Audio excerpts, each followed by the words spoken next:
They weren't just marching, they weren't just fighting. They were chemically possessed. This isn't the version of World War II you read in textbooks. This is the Shadow War, the one waged in veins, not battlefields. The soldiers of the Third Reich didn't just carry rifles, they carried something far more potent and far more terrifying, a tiny white pill, harmless in appearance, lethal in consequence, its name. Pervitin, its power. Methamphetamine. In the spring of 1940, something felt off. German tanks rolled across Europe with inhuman speed. Troops moved like shadows, day and night, no pause, no fatigue. Allied commanders were stunned. Not by the strategies, not by the weapons, but by the relentlessness. This wasn't strategy. This was stimulation. At the heart of Germany's blitzkrieg wasn't just steel and fire. It was synthetic fury. Pervitin, mass-produced by the Nazi pharmaceutical giant Temmler, was handed out to troops like candy. It wasn't optional. It was expected. Soldiers weren't encouraged to take it, they were conditioned to. Orders and dosages blurred. Stimulants became as routine as bullets. Each tablet delivered a dose of speed that flipped the human brain into overdrive.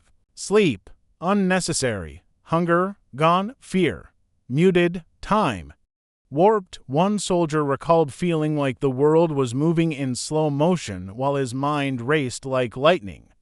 He didn't know he was high, but his body did, and so did his commanders. Too. Nazi military doctors, Pervitin was modern warfare's miracle. To propagandists, it was patriotic. Fatigue is treason, they whispered. You're not tired. You just need your pill. Bomber pilots relied on it to endure long flights. Tank operators popped it to stay sharp through 72-hour campaigns. Medics kept it stocked beside morphine. It wasn't an enhancement, it was survival. Over 35 million tablets were distributed in just the first 2 years of war, packed into rations, issued before missions, requested by name. To the Nazi war machine, chemistry was not just science, it was strategy, and for a time, it worked. Germany tore through Poland. Then France, then much of Europe. Their momentum was unrelenting because their minds were chemically engineered to never stop. Commanders praised their troops for breaking speed records. Morale was high, the enemy stunned. The battlefield, a blur, but the cracks, they were already forming. Some soldiers grew paranoid, others violent. Hallucinations crept in, hearts raced off rhythm. Sleep-deprived minds frayed at the edges. Medics whispered warnings, but those warnings vanished beneath reports of victory because to the Reich, winning was worth anything, even if it meant losing humanity. This wasn't just about war. This was about altering the limits of the human condition chemically. The Nazis didn't just weaponize technology, they weaponized the brain. Where did the man end and the meth begin? Veterans later described those years not as memories, but as fragments. Not just because of trauma, but because their consciousness had been hacked, engineered, corrupted. Meth didn't just block out pain, it dulled morality. It turned guilt into static, remorse into irrelevance. What began as a pill for stamina became a tool for obedience, and obedience became monstrous. By May 1940, meth wasn't just an accessory to German warfare. It was the fuel. The invasion of France was underway, and what followed wasn't just military genius. It was a chemically enhanced stampede, the tactic. Blitzkrieg, lightning war, the reality. Something far darker. German soldiers didn't sleep, didn't pause, didn't question. They surged forward with a kind of ferocity that felt inhuman. And behind every tank column, every infantry push were pockets stuffed with Pervitin. Tablets were passed around like breath mints. Victory wasn't just chased with bullets, it was chased with meth. The high command was obsessed with speed, with motion, with never letting the enemy breathe. Troops were pushed to their limits and then chemically shoved past them. Sleep was viewed as weakness, hunger irrelevant. One order was clear: keep moving. No matter what, some units marched 300 kilometers in under 48 hours, no rest. No hesitation, no food, just fuel. Their bodies screamed for relief. Their brains were screaming louder, but meth drowned it all out. Soldiers began to describe surreal experiences, invincibility, euphoria, detachment. One officer wrote that, after taking Pervitin, the sound of bullets lost all meaning. Fear didn't exist, fatigue felt like fiction. Even stopping to rest felt like betrayal. He didn't follow orders. He became them. The line between man and machine blurred. Fast, commanders noticed it too. They started demanding larger supplies. Meth had set a new standard. Once troops experienced meth fuel deficiency, normal performance felt like failure. Doses increased, distribution expanded. Entire battalions moved like automata. Wide-eyed, overclocked, and emotionally stripped. There were consequences, but nobody wanted to listen. Some soldiers began hallucinating. Trees became enemy soldiers, empty skies filled with phantom aircraft. One man shot at shadows for hours. Another couldn't stop pacing, whispering numbers under his breath like a broken metronome, but the battlefield metrics were undeniable.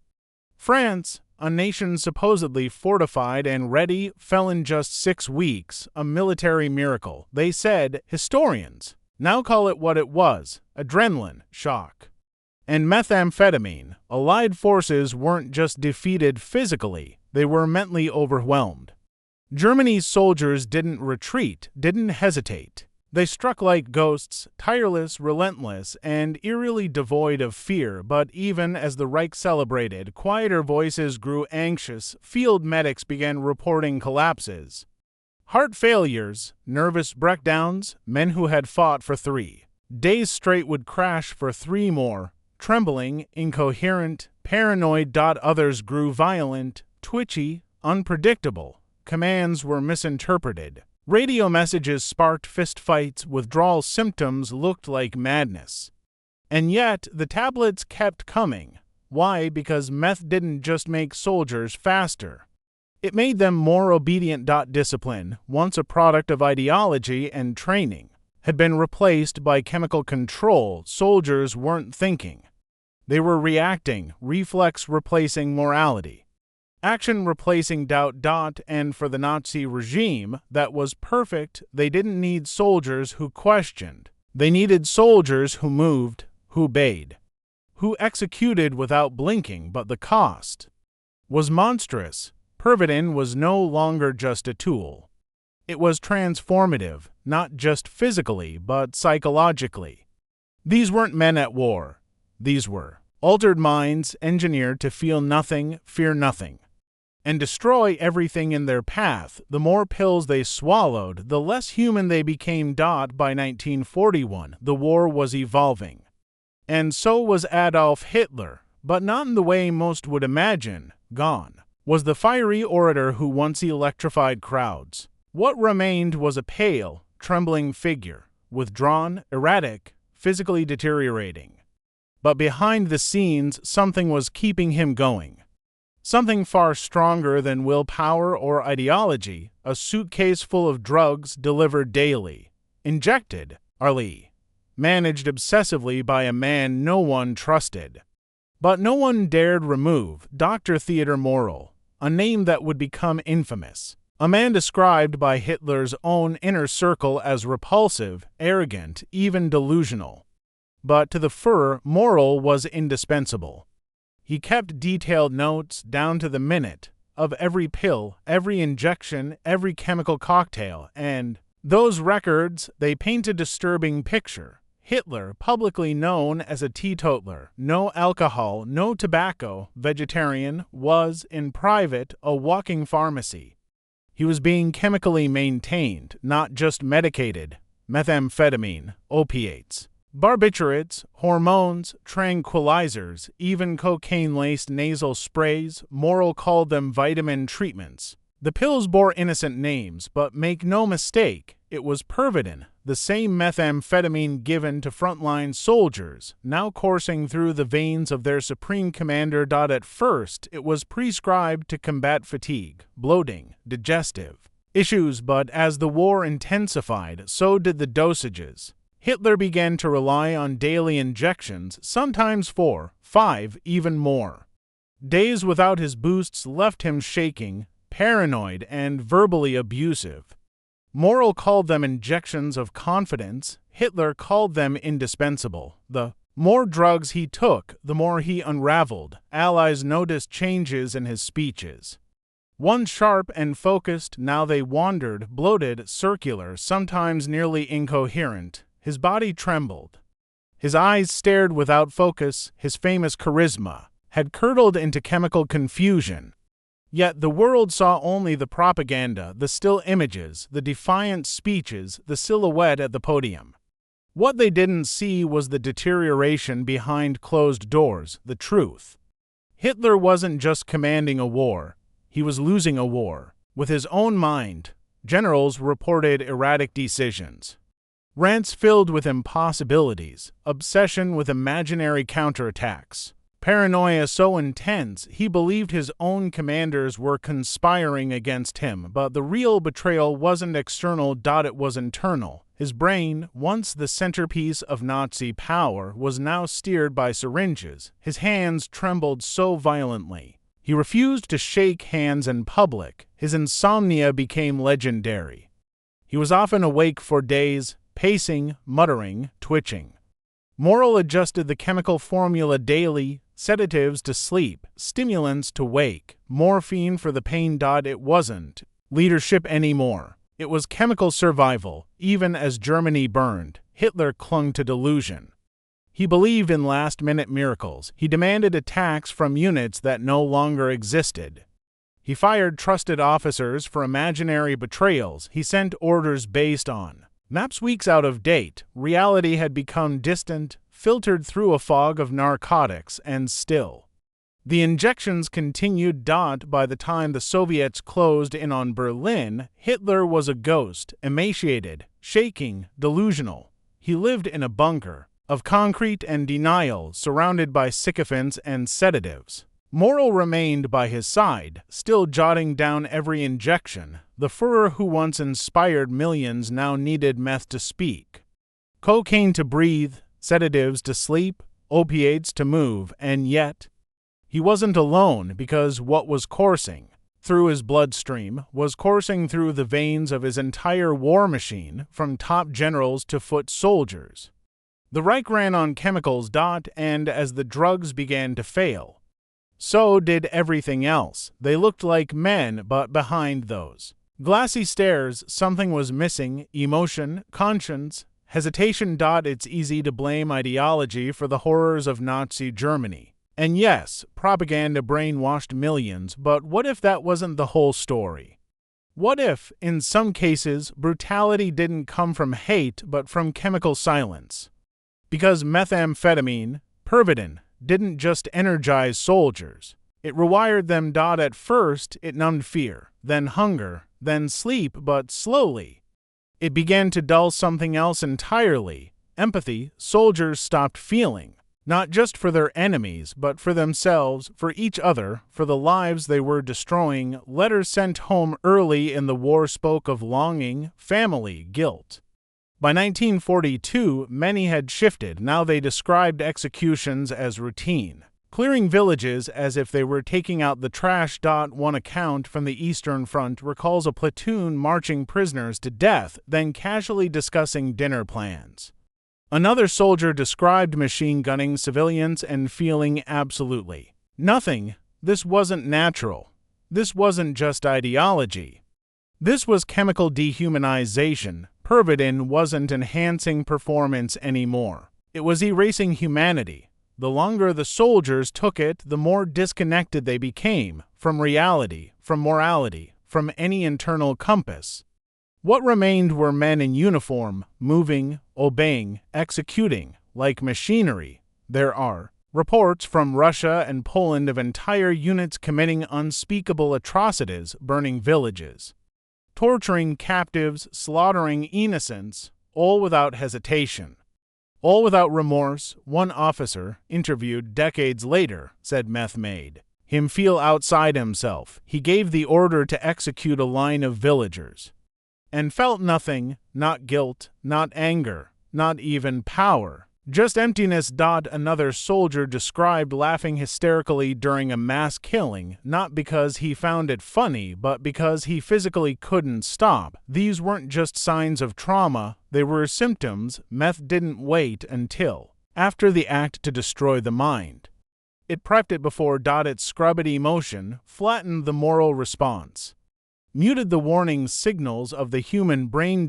In this chemically blunted state, following orders wasn't just easier, it was automatic. The SS, already brutalized by ideological fanaticism, now had a drug to push them even further, further than fear, further than morality, further than anything we would call human. Even Nazi doctors in the concentration camps weren't exempt. Some of them, the very men overseeing experiments, gas chambers, and executions, were reportedly using Pervitin themselves, not just to stay awake, but to dull their own psychological reactions, to perform the unimaginable with clinical detachment. A new kind of monster was emerging, not born from hate, but from chemical numbness. What started as military enhancement had become something far more horrifying, the erosion of the human soul, and once that switch was flipped, it couldn't easily be undone. You see, Meth didn't cause Nazi ideology, but it made it easier to follow. It turned hesitation into reflex, doubt into silence, and guilt into static noise. It made atrocity feel like protocol, mass murder like routine. The darkest side of the Nazis under Meth wasn't just what they did, it was how easily they did it. When the drugs took hold, they didn't feel like killers. They felt like tools, like instruments, like ghosts dressed in uniforms, executing tasks with terrifying precision. And that's what made it so chilling, because these weren't mindless machines. They were ordinary men, reshaped by ideology, then chemically stripped of everything that made them human. When the war ended, the world turned its eyes toward justice. Trials began. Executions followed. The Holocaust was exposed in full and bearable detail. And the question on everyone's lips was, how could human beings do this? But buried beneath the ruins was a truth no one wanted to touch: the pills, the injections, the methamphetamine that had once surged through the Nazi war machine quietly vanished from the narrative. No tribunals, no major investigations, no post-war studies on the psychological impact of Pervitin. Why? Because it was easier to blame ideology than chemistry, easier to condemn the swastika than examine what was swallowed beneath it. For decades, the topic was barely mentioned. Germany avoided it. Historians overlooked it. The world focused outrightly on the horrors of genocide and fascism, but in that silence, something important was lost, because the documents were always there. Production logs, field reports, testimonies, prescriptions, they revealed an astonishing truth. Over 200 million meth tablets had been distributed across the German military, not just to infantry, not just to pilots, but to everyone, from generals to concentration camp doctors, and Hitler himself. These weren't isolated incidents. This was systemic chemical warfare, not on the enemy, but on their own troops, a form of control, a manipulation of the mind wrapped in the justification of performance. Historians who dared dig into it found a chilling pattern. Meth didn't just aid atrocity, it accelerated it. It dulled the internal brakes, the guilt, the hesitation, the basic human response that says, this is wrong. It stripped men down to executioners who didn't feel like killers. They weren't sadistic, they were numb. Not ideological monsters, but chemically programmed ghosts. And what's more disturbing, This wasn't ancient history. Even today, some militaries, discreetly, experiment with chemical stimulants, pilots on long missions, troops in special operations. The goal is the same: stay awake, stay sharp, obey without pause. They call it strategy. But we've seen the cost before, because the story of Pervitin isn't just a Nazi horror. It's a warning that when governments begin tampering with the chemistry of obedience, when they replace training with pills and humanity with numb efficiency, they unlock a darkness that's hard to put back in the bottle. After the war, those pills were never spoken of. No museum displayed them, no textbooks taught students about what they did to the human psyche, but in private archives and behind the smiles of aging veterans, the truth lived on, that a regime once turned ordinary men into machines with just a pill, that morality was not crushed overnight, but silenced chemically, that some of history's worst crimes weren't just carried out by evil men, but by hollowed-out humans who no longer knew how to feel. We like to believe we'd see the signs next time. We tell ourselves we'd recognize the flags, the slogans, the hate, but what if the next threat doesn't come wearing a uniform? What if it comes in a tablet, colorless, tasteless, packaged in patriotism, sold as efficiency? What if the next enemy doesn't conquer territory, but conquers the human mind? If a regime once chemically engineered an army to stop feeling, how close are we out right now to doing it again? And this time, would we even notice? Because buried truths never stay buried, and the moment we forget what was done in the name of speed, strength, and silence is the moment we risk becoming the next page in a history that's already been written.